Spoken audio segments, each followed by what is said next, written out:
الحمد لله رب العالمين، والصلاة والسلام على سيدنا محمد وآله وصحبه أجمعين.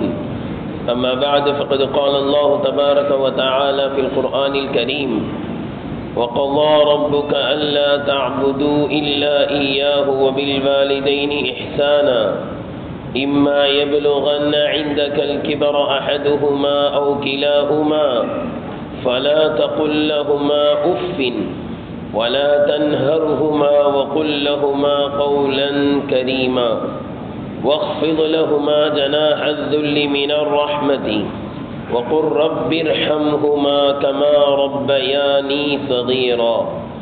صدق الله العلي العظيم. السلام عليكم ورحمة الله وبركاته. கண்ணியத்திற்குரிய கணவான்களே, பெரியோர்களே, அல்லாஹ்வின் நல்லடியார்களே, அல்லாஹ்வின் பேரருளால் இன்றோடு குர்ஆனில் முந்திய பகுதி 15 ஜுசுக்கள் ஓதி நிறைவு செய்யப்பட்டிருக்கின்றது. இன்று ஓதப்பட்ட சூரத்து பனி இஸ்ராயில் என்ற சூராவின் 23வது வசனத்தில் அல்லாஹு தஆலா நாம் நம்முடைய பெற்றோர்களோடு எப்படி நடந்து கொள்ள வேண்டும் என்ற முழு விவரத்தை அல்லாஹு தஆலா மிக தெளிவாக நமக்கு விளக்குகிறான். அதில் நாம் கவனிக்க வேண்டிய மிக முக்கியமான முதல் செய்தி என்னவென்றால், அல்லாஹு தஆலா அந்த வசனத்தை துவங்கும் பொழுது வகதா ரப்புக அல்லா தஅபுது இல்லா இய்யாஹு வபில் வாலிதைனி இஹ்சானா. அல்லாஹு தஆலா உங்களுடைய இரட்சகன் அவனை தவிர வேறு யாரையும் வணங்கக்கூடாது என்று கட்டளையிட்டுள்ளான். இன்னும் பெற்றோர்களோடு நல்ல விதத்தில் நடந்து கொள்ள வேண்டும் என்றும் கட்டளையிட்டுள்ளான். இங்கு நாம் கவனிக்க வேண்டிய செய்தி என்னவென்றால், அல்லாஹ் தன்னை வணங்க வேண்டும் என்று சொன்ன பிறகு அதை தொடர்ந்து ஒன்றை சொல்கிறான் குர்ஆனில் என்றால், பெற்றோர்களோடு நல்ல முறையில் நடந்து கொள்வது. அல்லாஹ்வை தவிர யாரையும் வணங்கக்கூடாது, பெற்றோர்களிடத்தில் நல்ல முறையில் நடந்து கொள்ள வேண்டும். இந்த இரண்டையும் இணைத்து அல்லாஹு தஆலா குர்ஆனில் ஏறத்தாழ 5 இடங்களில் இணைத்து சொல்கிறான். இதே போன்று இன்னும் 2 விஷயங்களை இணைத்து சொல்கிறான். அது என்ன? அல்லாஹ்வுக்கு வழிபட வேண்டும், அல்லாஹ்வின் தூதருக்கும் வழிபட வேண்டும். அத்தீஉல்லாஹ் அப்படின்னு குர்ஆன்ல எங்கெல்லாம் இருக்குமோ வஅத்தீஉர் ரசூல் கண்டிப்பாக இருக்கும். இதே போன்று இன்னொன்றையும் இணைத்து சொல்கிறான். அது என்ன? அகீமுஸ் ஸலாஹ் என்றால் வஆத்துஸ் ஸகாத் வந்துடும். தொழுகையை நிலைநாட்டுங்கள், ஜகாத்தையும் கொடுங்கள். இந்த 3ஐயும் அல்லாஹு தஆலா முழு குர்ஆனில் இணைத்து தான் சொல்வார். இதற்கு முஃபஸ்ஸிரீன்கள் ஒரு விளக்கம் தருவார்கள், ஹதீஸ்களிலும் வருகிறது. இந்த 3ஐயும் அல்லாஹு தஆலா ஏன் இணைத்து சொல்லியிருக்கின்றான் என்றால், இந்த 3இல் மொத்தம் 6 செய்தி இல்லையா? இந்த ஒன்றை செய்து மற்றொன்றை விட்டால் அது செல்லுபடியாக ஆகாது என்பதை காட்டுகிறார். ஒருவர் சொல்றாரு, நான் அல்லாஹ்வுக்கு வழிபடுவேன், ரசூல் சொல்றதை கேட்க மாட்டேன் அப்படின்னு சொன்னா, இவர் அல்லாஹ்வுக்கு வழிபடுகிறேன் என்று சொல்வதில் பொய் சொல்கிறார். இதே போன்று வணக்க வழிபாட்டில் மூழ்கி இருக்கிறார் ஒருத்தர். முதல் சப்பில் வந்து தொழுகிறாரு, நல்ல இபாதத் செய்கிறாரு, ஆனால் தாய் தந்தையர்களிடத்தில் எப்படி நடந்து கொள்ள வேண்டுமோ அப்படி நடந்து கொள்ளவில்லை என்றால் இவருடைய இபாதத் வணக்க வழிபாடு அது ஏற்றுக்கொள்ளப்படாது என்று ரசூலுல்லாஹி ஸல்லல்லாஹு அலைஹி வஸல்லம் சொன்னார். ஒரு ஹதீஸில் வருது, நீங்கள் எவ்வளவு வேண்டுமானாலும் வணங்கிக் கொள்ளுங்கள், எவ்வளவு வேண்டுமானாலும் நன்மையை செய்து கொள்ளுங்கள், ஆனால் உங்களுடைய பெற்றோர்களிடத்தில் நல்ல முறையில் நடந்து கொள்ளவில்லை என்றால் அது ஏற்றுக்கொள்ளப்படாது. இதே போன்று ஒருவர் தொழுறாரு, ஆனால் என்ன கொடுக்கல? தொழுகையை நிலைநாட்டுங்கள், ஜகாத்தை கொடுங்கள். தொழுறாரு, ஆனால் ஜகாத்து கொடுக்கலன்னு சொன்னால் இவருடைய தொழுகை ஏற்றுக்கொள்ளப்படாமல் போகலாம் என்பதாக இப்னு அப்பாஸ் இப்னு மஸ்ஊத் ரலியல்லாஹு அவர்கள் அறிவிக்கிறார்கள். எனவே இந்த 2ஐயும் செய்ய வேண்டும். அல்லாஹ்வின் வணங்குவதோடு நம்முடைய பெற்றோர்களிடத்தில் நல்ல முறையில் நடந்து கொள்வது மிக முக்கியமானது. நாம் சிந்திக்க வேண்டிய செய்தி என்னன்னா, ஒரு நாள் தொழுகை எத்தனை தடவை தொழுகிறோம்? ஒவ்வொரு நாளும் 5 தடவை தொழுகிறோம் இல்லையா? 5 முறை தொழுகிறோம். இது ஒவ்வொரு நாளும் 5 முறை வரக்கூடிய கட்டளை. சிந்திக்க வேண்டிய செய்தி என்னன்னா, இந்த தொழுகையோடு ஜக்காத்தை இணைச்சு சொல்றான். தொழுகை நிலைநாட்டங்கள் 80க்கும் மேற்பட்ட இடத்துல வருது. இது 5 தடவை நாம் செய்ய வேண்டும். அதோட இணைச்சு வருஷத்துல ஒரு தடவை கொடுக்கக்கூடிய ஜக்காத்தையும் சேர்த்து சொல்றான்னா அப்ப என்ன தெரியுமா அர்த்தம்? டெய்லி 5 தடவை சொல்றான்னு அர்த்தம். தொழுவுங்க ஜக்காத்து கொடுங்க, தொழுவுங்க ஜக்காத்து கொடுங்க, தொழுவுங்க ஜக்காத்து கொடுங்க, தொழுவுங்க ஜக்காத்து கொடுங்க, தொழுவுங்க ஜக்காத்து கொடுங்க. ஒரு நாளைக்கு எத்தனை தடவை சொல்றான்? 5 தடவை ஜக்காத்து கொடுங்கன்றான். எப்ப? ஒரு வருஷத்துல ஒரு தடவை கொடுக்க வேண்டிய ஜக்காத்தை ஒரு நாளில் 5 முறை நம்மை பார்த்து சொல்வதற்கு சமம் என்பதாக விளக்கம் தருகிறார்கள். இதே போன்று தான் அல்லாஹ்வை வணங்குங்கள், உங்களுடைய பெற்றோர்களிடத்தில் நல்ல முறையில் நடந்து கொள்ளுங்கள். கணியத்திற்குரியவர்களே, இந்த ஆயத்தை நாம வைத்து பார்க்கும் பொழுது இபாதத் அல்லாஹ்வை வணங்குவதுன்னு சொன்னா அதற்கு அடுத்தபடியான நன்மையான காரியம் இதுதான். நம்முடைய பெற்றெடுத்த பெற்றோர்களோடு நல்ல முறையில் நடந்து கொள்வதுதான். இந்த செய்தி பல்வேறு ஹதீஸ்கள்ல வருது. இப்னு மஸ்ஊத் ரலியல்லாஹு அவர்கள் அறிவிக்கிறார்கள், நபி ஸல்லல்லாஹு அலைஹி வஸல்லம் இடத்துல கேட்கப்பட்டுச்சு, அல்லாஹ்வுக்கு ரொம்ப பிடிச்சமான அமல் எதுன்னு. அல்லாஹ்வுக்கு ரொம்ப பிடிச்சமான அமல் எது? ரசூலுல்லாஹி ஸல்லல்லாஹு அலைஹி சொன்னாங்க, நேரம் வந்தவுடன் தொழுவது, தொழுகையை பிற்படுத்தாமல் தொழுவதுதான் அல்லாஹ்வுக்கு ரொம்ப பிடிச்சமானது. அப்ப அடுத்து கேட்கப்பட்டுச்சு, சரி நேரம் வந்த உடனே தொழுவணும், அதற்கு அடுத்து அல்லாஹ்வுக்கு ரொம்ப பிடிச்சமானது எது அப்படின்னா உடனே ரசூலுல்லாஹ் சொன்னாங்க, பெற்றெடுத்த பெற்றோர்களோடு நல்ல முறையில் நடந்து கொள்வது. அப்ப தொழுக அது அல்லாஹ்வை வணங்குறது, அது அல்லாஹ்வுக்கு ரொம்ப பிடிக்கும்னா அதற்கு அடுத்து உடனே இதுதான் பெற்றோர்களிடத்தில் நல்ல முறையில் நடந்து கொள்வது. இதே போன்று அப்துல்லாஹ் இப்னு உமர் ரலியல்லாஹு அன்ஹு அறிவிக்கக்கூடிய ஹதீஸில் வருகிறது, ஒரு நபர் வந்தார், யா ரசூலல்லாஹ், நான் உங்களோடு ஜிஹாது செய்வதற்கு வந்திருக்கிறேன். எதுக்கு போறேன்? போருக்கு நான் வர தயாராகிட்டு வந்துட்டேன். ரசூலுல்லாஹி ஸல்லல்லாஹு அலைஹி வஸல்லம் அவர்கள் அந்த யுத்தம் எப்படிப்பட்டதுன்னா எல்லாரும் போகணும்னு அவசியம் இல்லை, அப்படிப்பட்ட யுத்தம். ரசூலுல்லாஹ் உடனே கேட்டாங்க, உங்களுக்கு பெற்றோர்கள் இருக்கிறார்களா? வயதான பெற்றோர்கள் இங்கே இருந்து கவனிக்கணுன்ற மாதிரி பெற்றோர்கள் இருக்கிறாங்களா அப்படிங்க. ஆமான்னாரு. உடனே ரசூலுல்லாஹ் சொன்னாங்க, அங்கு சென்று ஜிஹாது செய்யுங்கள்ட்டாங்க. அப்படின்னு அர்த்தம், ஏன் கூட வந்து ஜிஹாது செய்யணும்னு அவசியம் இல்லை. உங்களுக்கு ஜிஹாதுடைய நன்மை எங்க இருக்கு? உங்க பெற்றோர்களோட இருந்து அவர்களுக்கு பணிவிடை செய்வதில் தான் உங்களுக்கு எந்த நன்மை கிடைக்கும்? ஜிஹாதுடைய நன்மை அங்க இருக்குன்ட்டாங்க. இன்னொருத்தர் வந்தார், சஹாபாக்கள்கிட்ட பேசிக்கிட்டாரு, யுத்தத்துக்கு போய்கிட்டு இருக்காங்க, போறாங்க, புறப்பட்டிருக்கு பட. அப்ப சொன்னாரு, நான் எந்த நிலையில வந்தேன் தெரியுங்களா? எங்க அத்தாவும் அம்மாவும் போவாதப்பான்னு என்ன செஞ்சாங்க? அழுதாங்க. நான் அப்படி இருந்தும் யுத்தத்துக்கு போவேன் அப்படின்னு நான் என்ன செஞ்சுட்டேன்? அவர்கள் அழுதும் கூட நான் வந்துட்டேன். இது யார் காதுல விழுந்துருச்சு? சுல்லாயத்தில் காதுல விழுந்துருச்சு.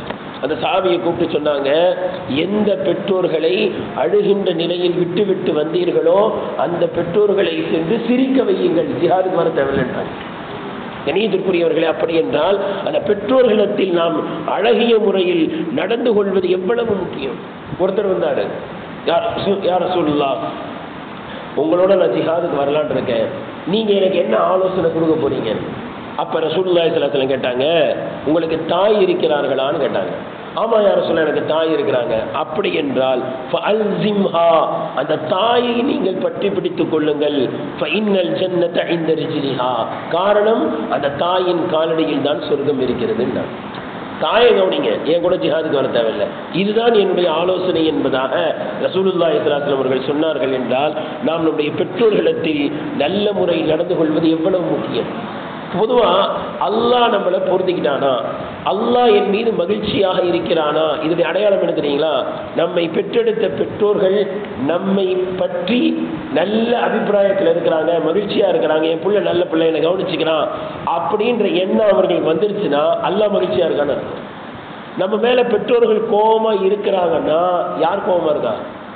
அல்லாஹ் கோபமா இருக்கான்னு அர்த்தம். ஹதீஸ்ல வருது, பெற்றோர்களின் மகிழ்ச்சி அல்லாஹ்வின் மகிழ்ச்சி. பெற்றோர்கள் கோபமாக இருந்தால் அல்லாஹ் உங்கள் மீது கோபமாக இருக்கிறான். கணியத்திற்குரியவர்களே, இந்த ஆயத்துல அதுக்கு அடுத்து அல்லாஹ் சொல்றான், உங்களுடைய பெற்றோர்களில் இருவரில் ஒருவரோ அல்லது 2 நபர்களுமோ வயோதிக நிலையை அடைந்து உங்களிடத்தில் இருந்தால். எவ்வளவு பெரிய பாக்கியம் தெரியுங்களா? இது ஹதீஸ்ல வருது. இப்படிப்பட்ட பெற்றோர்கள் கிடைச்சி ஒருத்தர் சொர்க்கத்துக்கு போலன்னா அவனை மாதிரி நஷ்டவாளி வேறு யாருமே இல்லை. பாருங்க, இஸ்லாமிய மார்க்கம் எவ்வளவு அழகான மார்க்கம். பெற்றோர்களை வச்சு எங்க போயிடலாம்? சொர்க்கத்துக்கு போயிடலாம், சொர்க்கத்தை அடைஞ்சிடலாம். பெற்றோர்களுக்கு பணிவிடை செஞ்சு நரகத்தை விட்டு தப்பிச்சிடலாம். எவ்வளவு பெரிய பாக்கியம்! அதனாலதான் மிம்பர்ல ஏறும்போது கூட ஜிப்ரீல் அலைஹிஸ்ஸலாம் சொன்னாங்க, பெற்றோர்களில் இருவரையோ அல்லது இருவரில் ஒருவரை அடைந்தும் அவன் சொர்க்கத்தை அடைந்து கொள்ளவில்லை என்றால் அவனுக்கு நாசம் உண்டாகட்டும் என்று சொன்னார்கள். இந்த ஆயத்தில் என்ன வருது? இந்த இருவரும் வயோதிக நிலையை அடைந்து உங்களிடத்தில் இருந்தால் அப்பொழுது நீங்கள் அவர்களை பார்த்து சி என்று கூட சொல்லிவிடாதீர்கள். என்னன்னு கூட சொல்லிடாதீங்க. ஏன்னா அந்த நேரத்தில் தான் அப்படி மாறி சொல்ற மாதிரி சிந்தனை வரும். அதாவது அப்ப வாலிபமாக இருக்கக்கூடிய பெற்றோர்களை, அதாவது நல்லா என்ன கவனிக்கணும்னா, வயோதிகமான பெற்றோர்களை பார்த்து என்ன சொல்லிடாதீங்க. அப்ப வாலிபமா இருக்கிற பெற்றோர்களை பார்த்து சீன்னு சொல்லாமா அப்படின்னு ஒரு கேள்வி வரும்ல. அதுக்கு என்ன பதில்? வாலிபமா இருக்கிற பெற்றோர்களை பார்த்து சீன்னு சொல்லிடுவோமா? எவ்வளவு பெற்றோர் தான். அப்ப வாலிபமா இருக்கும்போது நீங்க சின்ன குழந்தையா இருந்தீங்க, பயந்தீங்க, அத்தாவுக்கு பயந்தீங்க, அம்மாவுக்கு பயந்தீங்க, நீங்க சின்ன பிள்ளையா இருந்தீங்க. இப்ப நீங்க வாலிப வயதை அடைஞ்சிட்டீங்க, உங்க உடல்ல சக்தி வந்துருச்சு, அத்தாவை திட்ட அளவுக்கு உங்களுக்கு தைரியம் பிறக்குது. ஏன்னா அத்தா அம்மாவால இப்ப முடியல. அந்த நேரத்துல நீங்க சீன் கூட சொல்லிடாதீங்க. அது மட்டுமல்ல, அவர்கள் வாலிபமா இருக்கும் போது நாம் எப்படி இருந்தோம்? குழந்தையா இருந்தோம், சின்ன பிள்ளையா இருந்தோம். இந்த நேரத்துல நாம மலங்களை கழிச்சோம். நம்ம அத்தாவும் அம்மாவும் நம்மள சீன்னு சொல்லிட்டாங்களா, சீ என்ன பிள்ளை இது ஒரே போயிடறான் அப்படின்னு சீன்னு சொல்லல. இப்ப நீங்க வாலிப வயதை அடைகிறீங்க, இப்ப அவங்க குழந்தையா போயிடுறாங்க. சில சமயங்கள் எப்படி ஆயிடலாம்னா, மலங்களை கூட பெற்றோர்கள் கழிச்சிடலாம். நீங்க சின்ன பிள்ளையா இருக்கும்போது தொட்டிலேயே மலங்களை கழிச்சிங்களே, அப்போ உங்க தாய் சீன்னு சொன்னாங்களா? இல்லையே. அந்த மாதிரியான சூழ்நிலை நீங்கள் வாலிப பருவத்தை அடையும் பொழுது உங்களுடைய பெற்றோர்களுக்கு அந்த மாதிரியான நிலைகள் வந்து விடலாம். அப்படி வந்தாலும் நீங்க என்ன சொல்லக்கூடாது? சீன்னு கூட சொல்லலாம். இந்த சீன்ற வார்த்தை உப்பு இருக்க, அதுக்கு என்ன விளக்கம் தராங்கன்னா, அதாவது மனம் நோகும்படியான சொற்களில் ஆக குறைந்ததுதான் சீ அப்படின்னு கூட சொல்லக்கூடாது. அப்ப இதை விட கடுமையான வார்த்தை யூஸ் பண்ணவே கூடாது.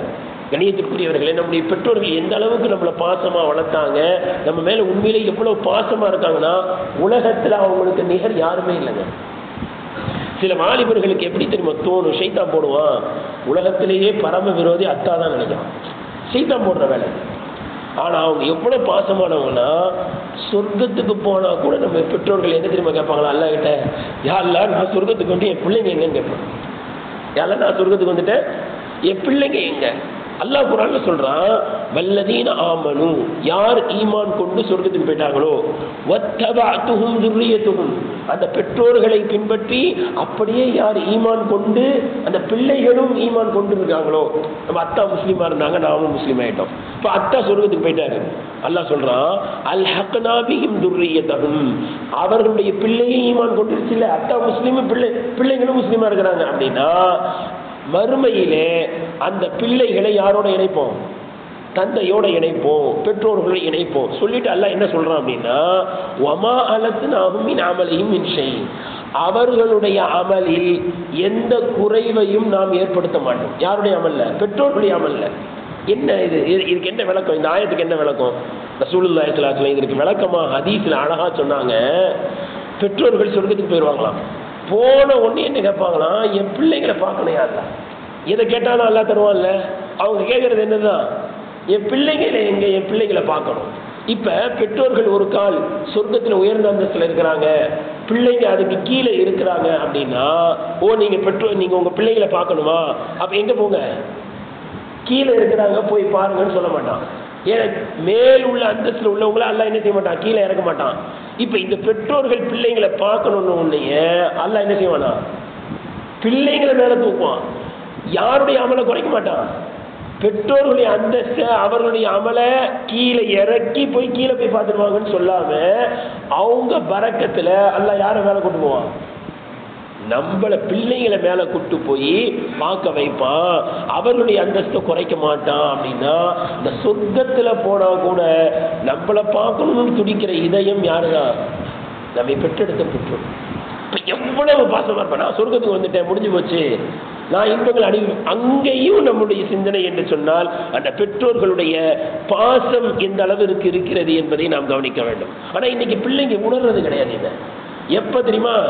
நிறைய இடங்கள்ல எழுதுவாங்க, அதாவது உன்னுடைய பெற்றோர்களின் அருமை உனக்கு எப்பொழுது தெரியும் என்றால் நீ பெற்றோர்களாக மாறும் பொழுது தெரியும். ஆஹா, எங்க அத்தா என்னை எப்படி வளர்த்தாரு கஷ்டத்துல, அந்த கஷ்டத்திலையும் கூட எங்க அத்தா என்னை என்ன மாதிரி வச்சிருந்தாரு, எந்த கஷ்டத்தையுமே காமிக்கலையே. கணியத்திற்குரியவர்கள் எத்தனை பெற்றோர்கள் தெரியுங்களா? நாம் தலை நிமிர்ந்து வாழ வேண்டும் என்பதற்காக அவர்கள் பல இடங்கள்ல தலை குனிஞ்சிருக்கிறாங்க. நாம நல்லா படிக்கணும், நாம நல்ல ஸ்கூல்ல படிக்கணும், எவ்வளவு கஷ்டப்பட்டாவது நான் ஃபீஸ் கட்டிடுவேன் என் பிள்ளைக்கு அப்படின்னு வருங்காலத்துல என் பிள்ளை தலை நிமிர்ந்து ஒரு பெரிய ஆளா வரணும் என்பதற்காக வேண்டி நம்முடைய பெற்றோர்கள் பல இடங்கள்ல தலை குனிஞ்சிருக்காங்க. இது சொல்லுவாங்கன்னு தெரியுங்களா? அப்படிப்பட்ட பெற்றோர்களுக்கு மீண்டும் நீங்கள் தலைகுனிவை ஏற்படுத்தி விடாதீர்கள். எத்தனை பிள்ளைங்க வீட்டை விட்டு ஓடிடுது? அந்த பிள்ளைங்க அந்த பெற்றோர்களுக்கு தலைகுனிவு ஏற்படுதா இல்லையா? பல தடவை தலைகுனிவு ஏற்பட்டாங்க. மீண்டும் உங்கள் மூலமாக என்ன செய்யக்கூடாது? அந்த பெற்றோர்கள் தலைகுனிவை சந்திக்க கூடாது. அல்லாஹ் சொல்றான், வலா தன்ஹருஹுமா, அவர்களை விரட்டாதீர்கள். விரட்டாதீர்கள் என்ன அர்த்தம்? வெறுப்பான எந்த காரியத்தையும் செய்யாது. அவங்க வெறுக்கிற மாதிரி நம்ம எந்த காரியத்தையும் செய்யக்கூடாது. அதுல என்ன விளக்க போறாங்கன்னா, கை நீட்டி பேசக்கூடாது. இருக்கிற மாதிரி என்ன செய்யக்கூடாது?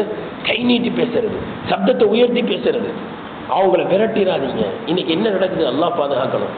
அழகா சொல்லுவாங்க, சின்ன வயசுல உள்ள பிள்ளைங்க அத்தாவை அம்மாவை என்ன தெரியுமா சொல்லுவாங்க? ஒரு பையன் எங்க அத்தான்ட்டாருன்னு வைங்க, இன்னொரு பையனை சொல்லுவான் எங்க அத்தான்னு. ஒரு பையன் எங்க அம்மான்னா, இன்னொரு பையன் எங்க அம்மான்னு. இப்ப பிடிச்சி இழுப்பாங்க, எங்க அம்மா எங்க அம்மா. பெருசாயிட்டா, ஏன் உனக்கு அம்மா இல்லையா? நீ வச்சு பாரு ஒரு மாசம். உனக்கு அம்மா இல்லையா? நீ வச்சு பாரு. எங்கம்மா எங்கம்மான்னு சொல்லுவாங்க, உங்கம்மா உங்கம்மான்னா. இப்படி விரட்டாதீங்க. வலா தன்ஹருஹுமா, அவர்களை விரட்டாதீர்கள். அடுத்து சொல்றாங்க, வகுல்லஹுமா கௌலன் கரீமா, அவர்களிடத்தில் கண்ணியமான வார்த்தையை பேசுங்கள். கௌலன் கரீம், கரீம்னா சங்கையானவர், கண்ணியமானவர் அர்த்தம். கௌலன் கரீமா அப்படின்னா சங்கையான கண்ணியமான பேச்சை பேசுங்கள். இதமான மென்மையான அழகான கண்ணியமான முறையில் தான் பெற்றோரிடத்தில் பேச வேண்டும்.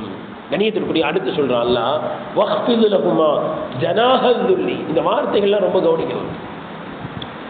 மினத் துல்லி மினர் ரஹ்மதி, பணிவு என்னும் சிறகை. சிறகுனா எதுக்கு இருக்கும்? பறவைகளுக்கு சிறகு இருக்கும், ரெக்கை. அந்த ரெக்கையை, சிறகை கனிவுடன் அவர்களுக்காக நீங்கள் தாழ்த்தி விடுங்கள் அப்படின்னு அல்லாஹ் சொல்றான். அப்படின்னா என்ன அர்த்தம்? பறவைக்கு தான் அந்த ரெக்கை இருக்கும், அந்த ரெக்கையை தாழ்த்துங்கன்றான். அதாவது என்ன விளக்கம் சொல்றாங்கன்னா, ஒரு பறவை தன்னுடைய ரெக்கைய அப்படி மேலே எடுத்து அடிச்சா பறவை எங்க போகும்? மேலே போகும். அந்த மாதிரி நீங்க தந்தையை விட மேலே போயிருங்க. அந்த ரெக்கையை மேலே தூக்கி அடிக்காதீங்க, ரெக்கையை தாழ்த்திருங்க. பறவை எப்ப ரெக்கையை உயர்த்தி அடிக்காம கீழே தொங்க விட்டுருதோ அது எங்க வந்துடும்? கீழே வந்துடும். அப்ப உங்களுடைய குரல், உங்களுடைய எல்லா நடவடிக்கையும் பெற்றோர்களை விட தாழ்ந்து இருக்க வேண்டும். அதாவது இந்த ரெக்கை எங்க இருக்கும்? இந்த இடத்துல இருக்கும். உதாரணத்துக்கு நமக்கு ரெக்கை இருந்துச்சுன்னா எங்க இருக்கும்? இங்க ஷோல்டர்ல இருக்கும். அதாவது அத்தாவுக்கு முன்னாடி ஷோல்டர் இப்படி வச்சு இப்படி நிக்க கூடாது. இந்த ரெக்கைக்கு இன்னொரு விளக்கம் தருவாங்க. இப்படி அப்பாஸ் சொல்லுவாங்க, ரெக்கையை தாழ்த்துங்கள்லாம் என்ன தெரியுமா அர்த்தம்? கண் இமைன்னு சொல்லுவாங்க. அத்தாவையும் அம்மாவையும் அப்படி அப்படி இப்படி முறைச்சு பார்த்துடக்கூடாது. இமையோடு அவங்களுக்கு கண்ணோடு இப்படி குத்தி பார்க்கக்கூடாது. வேற யாரையாவது ரோட்ல எங்கேயாவது முறைக்கலாம், அத்தா அம்மாவை முறைச்சிடக்கூடாது. இப்படி நேராக பார்த்துடக்கூடாது, முறைச்சு பார்த்தா என்ன ஆகும்? இந்த ரெண்டு இமையும் அப்படி நிற்கும். அல்லாஹ் சொல்றான், இது தாழ்த்துங்க. அத்தா அம்மா பேசுறாங்க, அத்தா அம்மா நம்மளை திட்டுறாங்க, நம்மளுக்கு உபதேசம் செய்யறாங்கன்னா பார்வை எங்க போயிடணும்? அப்படியே கீழே போயிடும். அவர்களை முறைச்சு பார்க்கறது என்பது அறவே கூடாது என்பதாக கிதாபில் சொல்றாங்க. அப்ப அல்லாஹ் என்ன சொல்றான்? மீனல் அது அத்தா அம்மாவுக்கு முன்னாடி எப்படி ஆயிரணும்னா, தன்னை பணிச்சுக்கிறது இல்லை, பணிவை தாண்டி இன்னொன்று, அதுக்கு பேர் தான் துல். அப்படின்னா இழிவு. ஒன்று இருக்கு கண்ணியம், கண்ணியமா இருந்துக்கலாம். கண்ணியத்துக்கு மேல போனா தெரியுமா பெருமை. நல்லா சுத்தமா இருக்கலாம், கண்ணியமா இருக்கலாம். அந்த கண்ணியத்தை தாண்டி எப்படி போயிடக்கூடாது, பெருமை அடிக்கிறவனா போயிடக்கூடாது. அதே போல பணிவா இருக்கலாம், அதுக்காக பணிவனி எப்படி போயிடக்கூடாது, அடுத்துக்கு முன்னாடி இழிவா இருக்க தேவையில்லை. ஆனா அல்லாஹ் சொல்றான், இழிவாக ஆக தேவையில்லை, பணிவா இருந்தா போதும். ஆனா பெற்றோர்களா இருந்தா நீ என்னவாயிரணும், இழிவாவே. அத்தாம 4 பேருக்கு முன்னாடி வச்சு திட்டினா நமக்கு என்ன வரும், அப்படி செய்யலாமா அப்படின்றது வேற விஷயம்.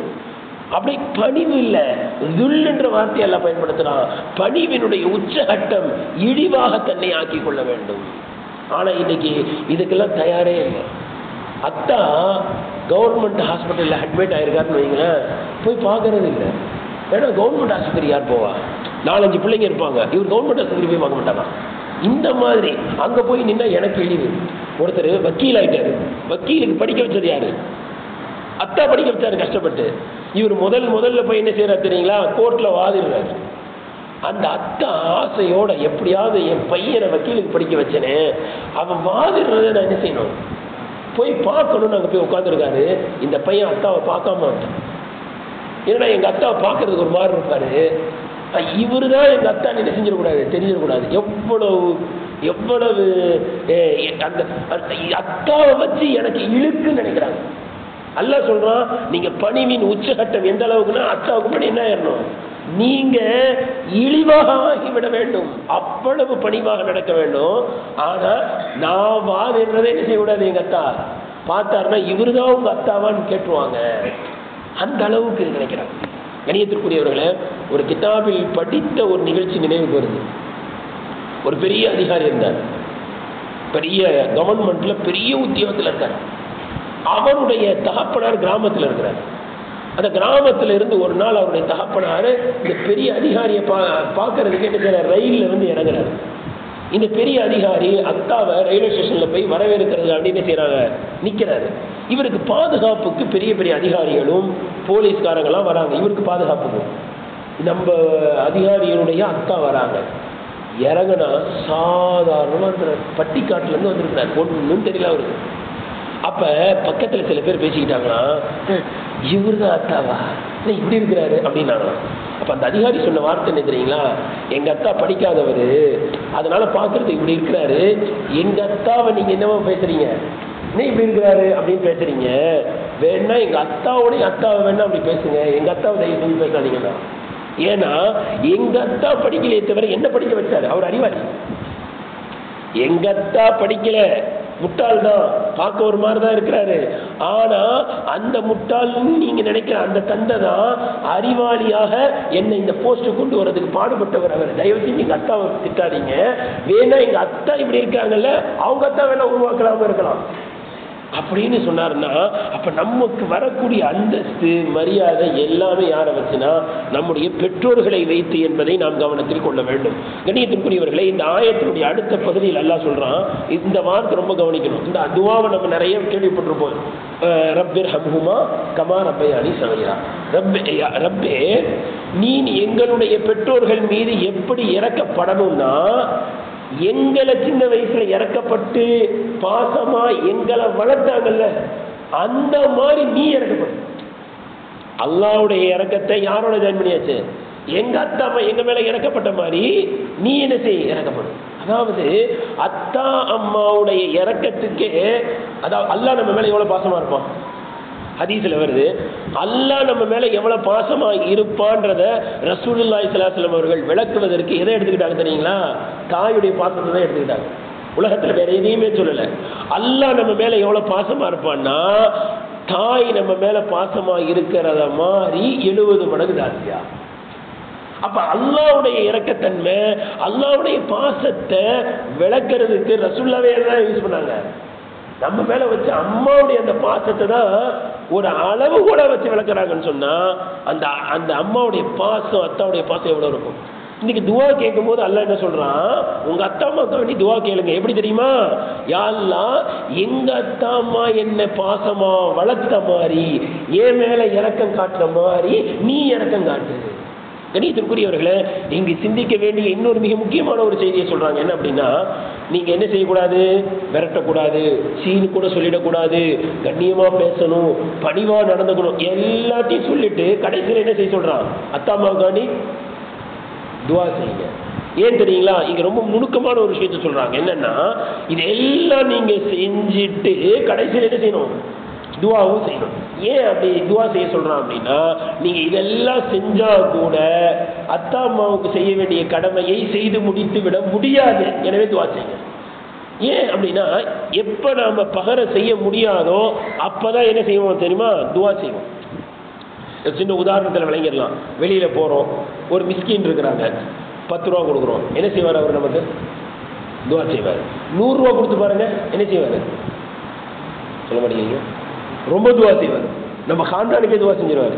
ஏன் துவா செய்யறாரு தெரியுங்களா, நாம கொடுத்த 10 ரூபாயை அவர் நாளைக்கு திருப்பி தர முடியாது, நாம கொடுத்த 100 ரூபாயை அவரால் திருப்பி தர முடியாது. எனவே என்ன செஞ்சாரு, நாம செஞ்சதுக்கு பகரம் அவரால் செய்ய முடியாது. எனவே என்ன செஞ்சாரு, அல்லாஹ் சொல்றான், அத்தா அம்மா செஞ்சதுக்கு பகரம் உன்னால செய்யவே முடியாது. எனவே நீ என்ன செஞ்சிரு, துவா செஞ்சு என்கிட்ட விட்டுரு, நான் கவனிச்சுக்கிறேன். அப்படின்னா அந்த பகரன்றது முடியாது. ஒரு சஹாபி வந்தார் யமன்ல இருந்து வந்தார்னா ஏறத்தாழ 1131 கிலோமீட்டர். இந்த மாதிரி எல்லாம் வசதி எல்லாம் கிடையாது, ஏரோப்ளேன் எல்லாம் கிடையாது. தாயை தோல்ல சுமந்துக்கிட்டு வராரு. வந்து ஹஜ்ஜுடைய எல்லா மினா, முஸ்தலிஃபா, அரஃபா எல்லாம் போயிட்டு கடைசியாக தான் தவாஃபுக்கு வருவாங்க. தவாஃப் சுற்றி 7 சுற்றி முடிச்சுட்டு தான் சொல்லிட்டு வந்து நின்ன சுமந்துக்கிட்டு, யார சொல்லா, என்னுடைய தாய்க்கு செய்ய வேண்டிய கடமையை நான் செய்து விட்டேனா. ரசூல்லா சொன்னாங்க, நீ உன்னுடைய தாயில் வயிற்றில் இருக்கும் பொழுது ஒரு தடவை எட்டி உழைச்சிருப்பல, அந்த ஒரு எட்டுக்கு சமமாவாதுன்ட்டாங்க. இன்னொரு ஹதீஸ்ல வருது, ஒருத்தர் வந்து சொன்னாரு, ரசூல்லா, என்னுடைய தாய் என்னென்னலாம் எனக்கு செஞ்சாங்களோ அது அனைத்தையும் நான் செய்து விட்டேன். என்ன சொன்னாரு, அனைத்தையும். எனக்கு சாப்பாடு கொடுத்தாங்க, நான் சாப்பாடு கொடுத்துக்கிட்டு இருக்கேன். எனக்கு தண்ணி கொடுத்தாங்க, நான் தண்ணி கொடுத்துக்கிட்டு இருக்கேன். எனக்கு ட்ரெஸ் எல்லாம் வாங்கி கொடுத்தாங்க, நான் எல்லாம் வாங்கி கொடுத்துக்கிட்டு இருக்கேன். எனக்கு ரூம் கொடுத்தாங்க, வீடு கொடுத்தாங்க, நான் இப்போ அவங்களுக்கு தனி ரூம் கொடுத்துருக்கேன். மறைக்கும் இடத்தை கொடுத்துருக்கேன். எல்லாமே அவங்க என்ன செஞ்சாங்களோ எல்லாமே நான் செஞ்சுக்கிட்டு இருக்கேன் சொல்லிட்டு கேட்டாரு, இப்ப சொல்லுங்க யார சொல்லா, அவர்களுக்கு நான் பகரம் செய்து விட்டேனா. ரசூலா சொன்னாங்க, இல்லைன்னு செய்ய முடியாதுப்பா.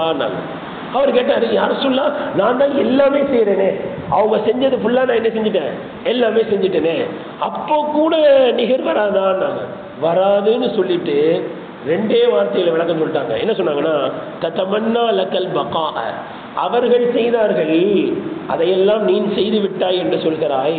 அவர்கள் செய்யும் பொழுது நீ இருக்க வேண்டும், வளர வேண்டும் என்ற எண்ணத்தில் செய்தார்கள். ஆனால் தத்தமன்னா லஹல் ஃபனா, பகா ஃபனா, அதாவது நீ செய்கிறாய், அவர்கள் இருந்து கொண்டே இருக்க வேண்டும் என்ற எண்ணத்தில் இல்லை. முடிஞ்சு 60 வயசு ஆயிடுச்சு, 80 வயசு ஆயிடுச்சு, இன்னும் வீட்டில் அம்மா இருக்கிறாங்க, எல்லாமே செய்வாரு. எப்படா மூத்து வருதுன்னு பார்ப்பாரு. அந்த வயசான அம்மா அத்தா படுத்த படிக்கே இருக்காங்கன்னு வைங்களேன், நீங்க அவங்கள போய் பார்க்கப்பாங்க. அவர் என்ன சொல்லுவாரு, அத்தாவுக்கு துவா செய்யுங்க. என்ன அர்த்தத்தில் தெரியுங்களா, சீக்கிரம் ரூமுக்கு போகணும். ரசூலா சொல்றாங்க, உங்க அத்தா அம்மா உனக்கு செஞ்சாங்க இல்லையா, என்ன இருந்துச்சு தெரியுமா, என் புள்ள வளரணும், ஆளாகணும்ன்ற எண்ணத்துல செஞ்சுக்கிட்டே இருந்தாங்கப்பா. நீ செய்யற எப்படா சாவுவாங்கன்னு செஞ்சுக்கிட்டு இருக்கேன்றாங்க. இந்த எண்ணத்துல நீ அடி வாங்கியாச்சு. யாருக்கு இந்த எண்ணம் இருக்கு, எங்க அத்தா நான் ரொம்ப நாள் இருக்கணும், நான் படுத்து படிக்க இருந்தாலும் கவனிச்சுக்கிட்டே இருப்பேன், இல்லையே. எனவே சொன்னாங்க, அத்தா அம்மா செஞ்சதுக்கு நிகராக ஆகாது என்பதாக சொன்னாங்க. ஒரு கடைசியாக ஒரு பெரிய சம்பவத்தை சுருக்கமாக சொல்லி முடிக்கின்றேன். ஒருத்தர் வந்தார் ரசூலுல்லாஹி ஸல்லல்லாஹு அலைஹி வஸல்லம், வந்து சொன்னாரு, யா ரசூலுல்லாஹ், நான் சம்பாரிச்சு கொண்டு வந்த காசை எங்க அத்தா எடுத்துக்கிட்டாங்க. அப்படியா, சரி உங்க அத்தாவை கூப்பிட்டு வர்றதுக்கு போனாரு. ஜிப்ரீல் அலைஹிஸ்ஸலாம் வந்துட்டாங்க. ஜிப்ரீல் அலைஹிஸ்ஸலாம் வந்து சொன்னாங்க, அத்தாவுக்கு சலாம் சொல்லுங்க, அவர் ஒரு கவி படிச்சுக்கிட்டே வராரு, அதை கேளுங்க. ரசூலுல்லாஹி ஸல்லல்லாஹு அலைஹி வஸல்லம் ஆர்வமாயி அவர் வந்தவனே கேட்டாங்க. அப்ப அவர் கவி, நீண்ட கவி, அது சொன்னா கண்ணீர் வந்துடும். ரசூலுல்லாஹே அழுதுட்டாங்க, தாடி நினைய அளவுக்கு அழுதுட்டாங்க. அவர் என்ன படிச்சுட்டே வந்தாருன்னா, இப்போ நீ வளர்ந்து பெருசாகணுன்ற எண்ணம் இருந்துச்சு, சின்ன வயசுல என் காசுல தான் நீ வளர்ந்த, வாலிப வயசு அடைந்த பிறகு கூட என் காசுல தான் வளர்ந்த, இப்படி உனக்கு ஒரு நாள் ஜுரம் வந்துச்சு, அந்த ஜுரத்துல நீ செத்து போயிடுயோன்னு நான் பயந்து தூங்கவே இல்லைப்பா, ஜுரம் உனக்கு வந்துச்சா எனக்கு வந்துச்சான்னு தெரியலப்பா, அந்த மாதிரி துடிச்செல்லாம் போயிட்டேன். நீ பெருசாகணுன்ற ஆசை இருந்துச்சு, அதே மாதிரி அல்லாஹ் உன்னை பெருசாக்கிட்டான். இதுக்கெல்லாம் பகரம் கடும் சொல்லை தான் நீ தர. சரி ஒன்றும் பிரச்சனை இல்லை, நீ அத்தாவை நினைக்காத, பக்கத்து வீட்டுக்காரன் நினைச்சுக்கப்பா. நீ பேசுகிற பேச்செல்லாம் பார்த்தா நீ என்னை வளர்த்த மாதிரி இருக்கு, நான் உன்னை வளர்த்தனான்னு தெரியல. இப்போ நினைச்சு பாருங்க, இப்போ எல்லாம் அப்படித்தான். அத்தாவை மிரட்டு, அம்மாவை மிரட்டலாம் பார்த்தா இவன் என்னமோ உபகாரம் செஞ்ச மாதிரி, அவங்க 1000 உபகாரம் செஞ்சிருக்காங்க. அப்போ ரசூலுல்லாஹி ஸல்லல்லாஹு அலைஹி வஸல்லம் அழுது தாடி நடந்துருச்சு. பையனுடைய சட்டையை பிடிச்சி சொன்னாங்க, அந்தவ மாலுக்க நீ அபீக்க, நீ உன்னுடைய சொத்து செல்வம் அனைத்தும் தகப்பனுக்குரியதுன்றான். ஒரு தடவை காசு எடுத்ததுக்கு வந்துட்டியா, உன் சொத்து ஃபுல்லாகவே என்னதான், நீ அமெரிக்காவுக்கு போய் லட்சமாக சம்பாதிக்கலாம், எல்லாமே அத்தாவுக்குரியது தான்ட்டான். எனவே தான் அத்தா பையனுடைய காசை திருடினா என்ன செய்ய முடியாது, கையை வெட்டக்கூடாது. ஏன், அது அத்தா காசு தான் எடுத்தாருன்னு அர்த்தம். கண்ணியத்திற்குரியவர்கள், அல்லாஹ் தஆலா இந்த கண்ணியத்தை பேணக்கூடிய தௌஃபீக் அல்லாஹ் தருவானாக. நம்மளுக்கு பெற்றோர்கள்லாம் 10 பிள்ளையை பெற்று கூட வளர்த்துட்டாங்க, 5 பிள்ளையை பெற்று வளர்த்துட்டாங்க. ஆனால் இந்த 5 பிள்ளையும் சேர்ந்து ஒரு அத்தா பார்ப்பாங்க. நம்ம அத்தா அம்மா 10 பேரை வளர்த்தாங்களே, ஆனால் 10 பேர் சேர்ந்து என்ன செய்ய மாட்டேங்கிறாங்க, ஒரு அத்தா அம்மாவை கவனிக்க முடியல. அல்லாஹ் தஆலா நம்முடைய இந்த தவறுகளை எல்லாம் மன்னிப்பானாக. வரக்கூடிய இந்த இளைஞர்களுக்கு பெற்றோர்களுடைய அந்த மதிப்பு மரியாதையை அல்லாஹ் தஆலா தருவானாக. வாஹிரு தஅவானா அல்ஹம்துலில்லாஹி ரப்பில் ஆலமீன். சுப்ஹானல்லாஹி வ பிஹம்திஹி சுப்ஹானக்கல்லாஹும்ம வ பிஹம்திக நஷ்ஹது அல்லா இலாஹா இல்லா அன்த நஸ்தக்ஃபிருக.